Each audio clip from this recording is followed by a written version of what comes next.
ফসল অনেক বেশি হয়েছে। আমাকে অনেক পরামর্শ দিছে এবং আমাদের অনেক সহায়তা করেছে, সার বীজ সব কিছু দিয়েছে। ইনশাল্লাহ আমার অনেক ভালো হয়েছে এই বলতে আমার কথা। আমাদের প্রধান অতিথি স্যার এবং কেউ স্যার আমাদের বাড়ির সর্ষে ছিল, বাড়ির সর্ষে ঠিক আছে,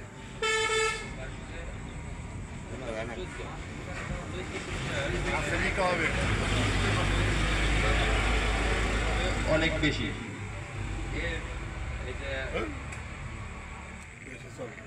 ফসল উৎপাদন বৃদ্ধি প্রকল্পের এই অনুষ্ঠানে উপস্থিত আছেন সম্মানিত প্রধান অতিথি সুযোগ্য উপজেলা কৃষি অফিসার আবুল বাশার চৌধুরী স্যার। এই অনুষ্ঠানে উপস্থিত আছেন সভাপতি এবং উপসহকারী কর্মকর্তা বৃন্দ 1 লাখ সাহেব এবং আপনার যারা কৃষক কিষানী ভাই বোনেরা আছেন, আসসালামু আলাইকুম। আজকে আমাদের এই যে প্রোগ্রামটা সেটা হচ্ছে বাড়ি সরিষা 14 যে যাত্রা। এখানে আপনারা এই যাত্রা যারা চাষ করছেন তারা একটা বিষয় দেখবেন যে এই সরিষার জীবনকাল কিন্তু অনেক কম, মানে স্বল্প মেয়াদে কিন্তু এটা একটা ফসল, অর্থাৎ মোটামুটি বলা যায় যে 2.5 মাসেই কিন্তু সরিষাটা হয়ে যায়। 2.5 মাসে আপনারা এটা হারভেস্ট করতে পারবেন, অথচ অন্য সরিষাগুলো কিন্তু আপনার সময় আরও প্রায় 10 দিন 15 দিন কিন্তু বেশি লাগে।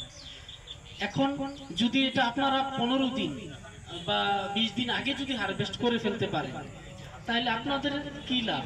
আপনাদের একটা লাভ হচ্ছে তাড়াতাড়ি আবার বোরো ধান আপনারা চাষাবাদ শুরু করতে পারবেন।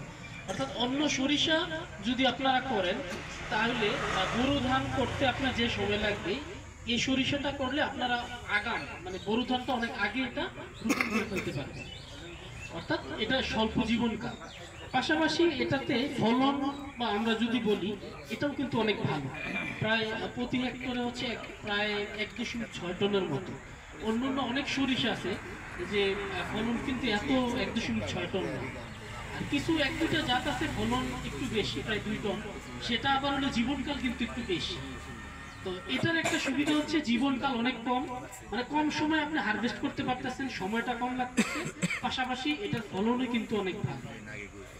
তো মূলত আজকে মাঠ দিবসের উদ্দেশ্য হচ্ছে যে এই জাতটা আপনাদের কাছে পরিচিত করা, এবং এই জাতটা যদি আপনাদের কাছে ভালো মনে হয় আপনারা অবশ্যই এই জাতটা আপনারা সম্প্রসারণ করবেন। এবং আপনারা এখানে যারা চাষাবাদ করেন আমি কিন্তু দেখছি যে অনেকে 3টা 4টা 5টা ফসলও করতেছেন বছর, তো তারা অনেকেই কিন্তু স্বল্প মেয়াদী জাতটা খোঁজেন যে তাড়াতাড়ি আমি যেন হারভেস্ট করে তাড়াতাড়ি অন্য একটা ফসল যেন আমি লাগাইতে পারি। তো ওই আগাম জাত হিসেবে যদি আপনারা স্বল্প মেয়াদী হিসেবে যদি করতে চান তাহলে আমি মনে করি বাড়ি সরিষা 14 আপনাদের জন্য উপযুক্ত, সময় কম, ফলনও বেশি এবং দ্রুত আরেকটা ফসল বা বোরো ধান আপনারা কিন্তু দ্রুত করতে পারবেন। তো ধন্যবাদ সবাইকে, আসসালামু আলাইকুম। আলহামদুলিল্লাহ, তেল জাতীয় ফসল উৎপাদন বৃদ্ধি প্রকল্পের আওতায় আজকে এই মাঠ দিবসের সম্মানিত সভাপতি উপস্থিত আছেন উপজেলা কৃষি অফিস সিঙ্গারের সুযোগ্য কৃষি সম্ভাষণ অফিসার মাসুম ভুইয়া, আপনাদের 3 জন প্রিয় মুখ জনাব মোহাম্মদ শহীদুল ইসলাম সহকারী কৃষি কর্মকর্তা ব্লক, মোহাম্মদ মনিরুজ্জামান উপসহকারী কৃষি কর্মকর্তা আপনাদের জামিতে ইনাম এবং নাজমুল হোসেন নতুন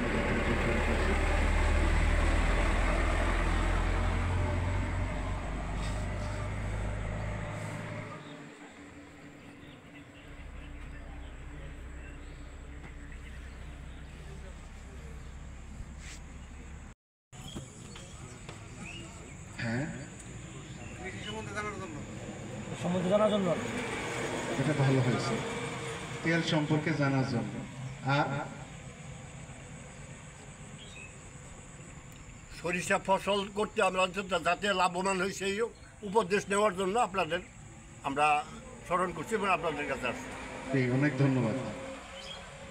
আমরা দেখতেছি যে কোন ফসলের সরিষা, কোন সরিষা হচ্ছে ফলন বেশি হয়, তাই তো? হ্যাঁ, আপনারা দেখলেন কোন সরিষার ফলন বেশি হয়, কোন জাতে? বাড়ি 14 বাড়ি 14। কোথায় পাবো সরিষার বীজগুলা? আপনাদের মাধ্যমে না, আমাদের মাধ্যমে আমরা তো সবসময় দিতে পারবো না, কৃষি অফিসে তো সবসময় দিতে পারবো না। এই বছর আমরা 10,000 জন দিতে পারছি, আগের বছর সরকার তো 5,000 দিতে পারে, 2,000 দিতে পারে, তাই না? এটা তো বলা যাবে না। তাহলে কোথায় পাবো ভালো জাতের সরিষা? হ্যাঁ, কৃষক ভাই, কোন কৃষক ভাই? যেমন ওই যে ওই ভাই আছে, আমার চাচা আছে, তো এরকম যারা হচ্ছে আপনারাও আছেন, যারা 2214 করছেন, দয়া করে অন্তত 5 কেজি বা আপনার জমি অনুযায়ী সরিষাটা রেখে দেন। আপনার বীজটাই হচ্ছে ভালো বীজ, ঠিক আছে? অনেক সময় বাজার থেকে বা দোকান থেকে বীজ কিনেন, দেখা যায় যে বাঞ্জেনের বীজ থাকে, মানে সাদা হলুদ এরকম বীজ পাওয়া যায়।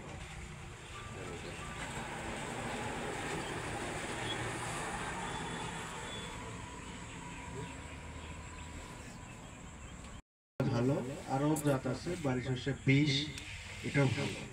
আমার বাড়ি শস্য 18টা হচ্ছে আমাদের সিঙ্গের জন্য উপযোগী না, তবে কোথায় করা যাবে? যেখানে হচ্ছে আমরা ভুরু লাগাইতে পারবো। কিন্তু বাড়ি শস্য 18 হচ্ছে সবচেয়ে স্বাস্থ্যকর, মানে সবচেয়ে মানে স্বাস্থ্যকর তেলটা পাওয়া যায় বাড়ি শস্য 18 থেকে। কারণ এখানে হচ্ছে আপনার ইউরিক অ্যাসিডের পরিমাণটা কম থাকে, যার কারণে হচ্ছে এইখান থেকে যে তেলটা পাবো এটা স্বাস্থ্যের জন্য ভালো। কিন্তু আবার এই সরিষার থেকে তেলের পরিমাণটা কম পাওয়া যায়, 14 বা 17 থেকে যে পরিমাণ তেল পাওয়া যায়, কিন্তু এই আমাদের 18 থেকে পরিমাণটা কম থাকে। কিন্তু তেলের মানটা হচ্ছে মানে বিশ্বমানের, ঠিক আছে? যাদের হচ্ছে উঁচু জমি আছে বা ফুল বাগান আছে, ওইসব জায়গাতে বাড়ি সরিষা 18টা আপনারা করতে পারেন। কিন্তু যেগুলো নিচু জমি আমাদের মানে সরিষা পরে বড় করা যায়, ওই জমিগুলোতে আপনার বাড়ি সরিষা 18 করবেন না। এখন আমাদের আরেকটা বিষয় খেয়াল রাখতে হবে, যেহেতু সরিষা হচ্ছে তেল জাতীয় ফসল, এগুলোতে আমাদের সরিষা তেল জাতীয় ফসলের ফলন বৃদ্ধির জন্য আমাদের জমিতে হচ্ছে সালফার সার এটা যুক্ত করতে হবে। জিঙ্ক সালফার, জিঙ্ক দিতে হবে, সালফার দিতে হবে। আমাদের জমিতে যদি সরিষা করতে চাই, অবশ্যই ওই জমিতে জিপসাম, ঠিক আছে, দেই তো ইনশাল্লাহ? হ্যাঁ, এটা দিতে হবে। এরপর হচ্ছে আমাদের সার ব্যবস্থাপনার দিকে একটু খেয়াল রাখতে হবে, ঠিক আছে? আমরা এই বিষয়ে খেয়াল রাখবো।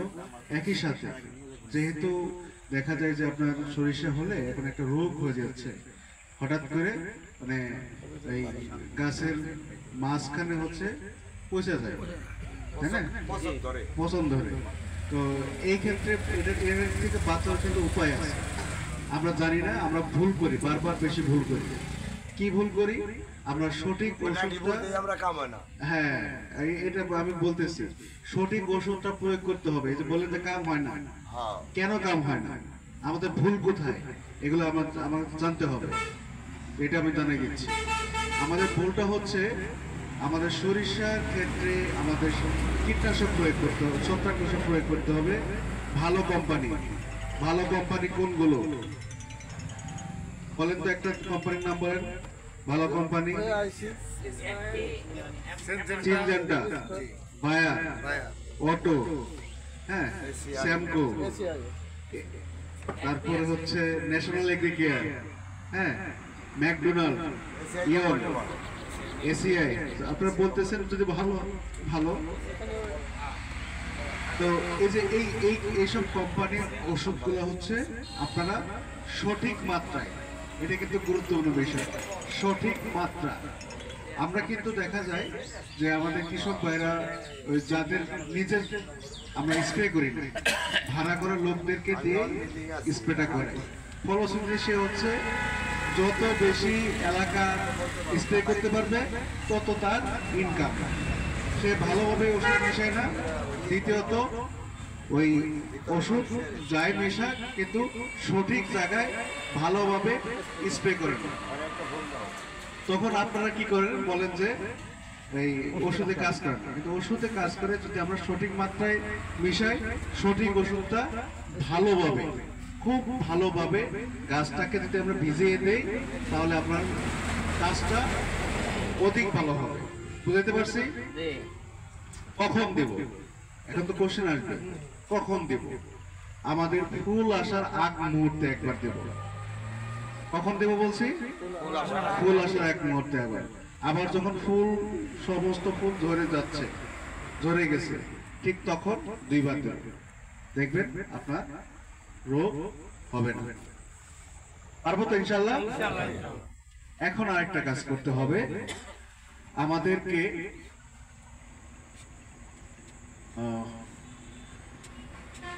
ভালো বীজ, রোগ মুক্ত, যে জমিতে এই ধরনের রোগ হয় না, ঠিক আছে, যে জমিতে এই ধরনের রোগ হয় না, ওই জমি থেকে আমরা সরিষা সংরক্ষণ করি।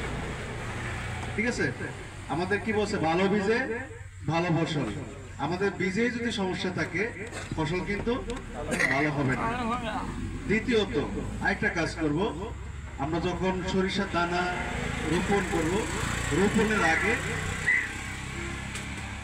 আমাদের ছত্রাকনাশক অডস্টিন, নাম শুনতে সবাই শুনছি, অডস্টিন কি বলছি, অডস্টিন।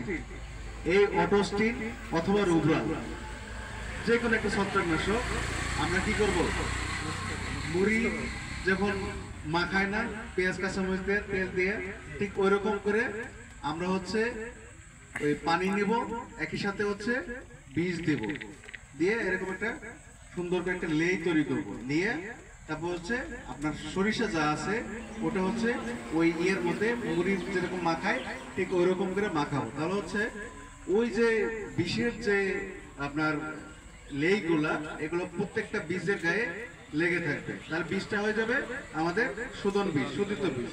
এই বীজগুলো হচ্ছে আমরা একটু ঠান্ডা করে, মানে একটু শুকিয়ে কি করবো, আমরা জমিতে রোপণ করে দেবো। তাহলে দেখবেন যে আপনার রোগ হবে না। এরকম বীজ শোধন কিন্তু আমাদের সমস্ত ফসলে করতে হবে চাচা, তা না হলে কিন্তু দেখবেন যে আমাদের ফলন বাড়তেছে, একই সাথে কিন্তু আমাদের রোগও বাড়তেছে। বুঝাইতে পারছি? এখন আসি, আমাদের এই যে এখন শুরু হয়ে গেছে আমাদের বড় মৌসুম। বড় মৌসুমে আমাদের ভালো জাত চিনতে হবে।